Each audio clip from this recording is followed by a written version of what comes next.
In this class, we will discuss about three types of elements: isoparametric element, subparametric element, and superparametric element, which is used in finite element analysis. So, last lecture I had explained about the shape functions. So, shape functions are the interpolation functions. They are used to find the displacement at any point within an element by knowing the nodal displacements. So here, first I will take up isoparametric element. So I will take an example here. This is a quadrilateral element with 4 nodes. You can see here 1, 2, 3, 4. They are the nodes, and I have denoted those nodes by dots like this as well as rectangle.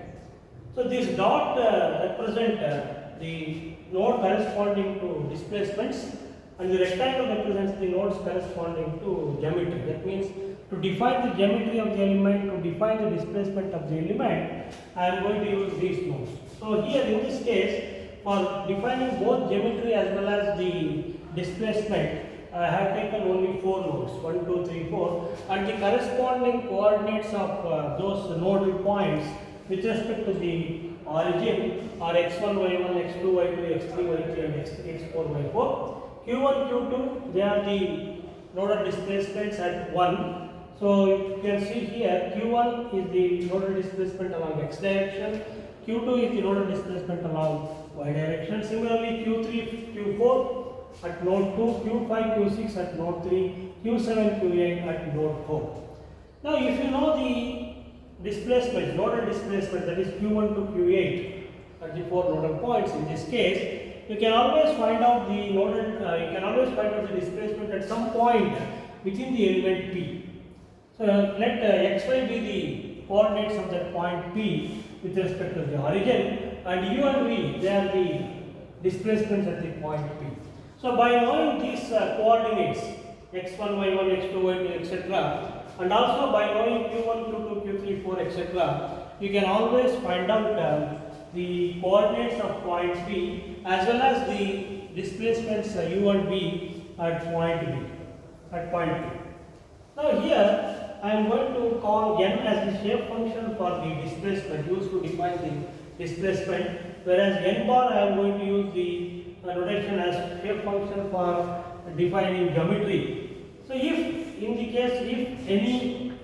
any element, if both geometry and displacement fields they are described by identical shape functions of same order. That means both n and n bar, they are of same order and they are identical. Then such an element is called as isoparametric element. So that means, in other words, if the number of nodes used to define the geometry and the number of nodes used to define the displacement of an element, if they are same, then we can say that they are isoparametric elements, provided the order of both the shape functions remain the same. So that is the meaning of isoparametric element.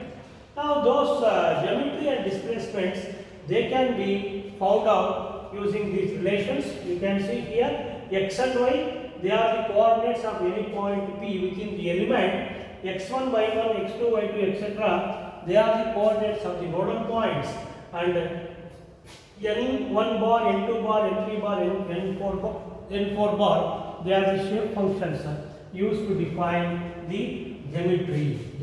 Similarly here, u and v, they are the displacements at any point P within the element. It can be obtained by using this relation n1 q1 plus n2 q2 like that. Here n1, n2, they are the shape functions defined with respect to the displacements, and q1, q2, q3, q4, they are all the nodal displacements. So by knowing this n1, n2, here n1 bar, n2 bar, and by knowing these coordinates here x1, y1, x2, y1, here by knowing the nodal displacements q1, q2, etc., we can always find out the coordinates as well as the displacements at any point within the element. So this is the very important relationship. That means, in other words, you can write something like this: u is equal to some n into q. Of course, in the matrix notation. Similarly, x is equal to some n bar into x. So something like this. Okay. So qi or x and something like this you can write. So this is how we can develop the relationship between nodal displacements and displacement at any point within the element. So that means if order of n and after order of n bar, if they are equal, then we can say that the element is isoparametric element. In most of the cases, we go for isoparametric elements in the analysis. Only in some special cases we go for the subparametric and superparametric elements. The second one is the subparametric element, wherein is the order of shape function used to define geometry for an element is less than.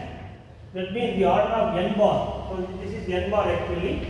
So n bar, if order of n bar is less than the order of shape function used to define its displacement, that is n. So order of n bar should be less. If it is less than order of n, then we say that it is subparametric element. So in the same, for the same element, I have taken like this. 1, 2, 3, 4. They are the nodal nodes with respect to geometry. See, I have shown a rectangular box. So rectangular box represents the nodal points for the to define the geometry, whereas dots, they represent the nodal points defined to displacement. In this case, you can observe that there are only 4 nodes to define the geometry, whereas 8 nodes are there to define the displacement. That means the order of n bar, that is 4 nodes, will be less than the order of n, that is you have 8 nodes for to define the displacement. Of course, what you can say here is if the number of nodes to define the geometry is less than the number of nodes to define the displacement, then you can call it as a subparametric element. And superparametric element is the opposite of the subparametric. If the number of nodes which are used to define geometry is more than the number of nodes used to define the displacement, then it becomes superparametric, or in other words, order of shape function used to define geometry of an element is more or higher than the order of shape function used to define its displacement, then it becomes a superparametric element. Here you can see there are 8 rectangular boxes. That means 8 nodes are used to define the geometry, whereas only 4 nodes, dots, only 4 nodes, 1, 2, 3, 4, only 4 are used to define the displacement. So in that case, you can say that order of n bar is greater than order of n. So in most of the cases, we may go for isoparametric elements. Here I have explained it only by taking a quadrilateral 4-noded element. So if the number of we can classify it to subparametric and superparametric depending on the number of nodes used to define the geometry and the displacement.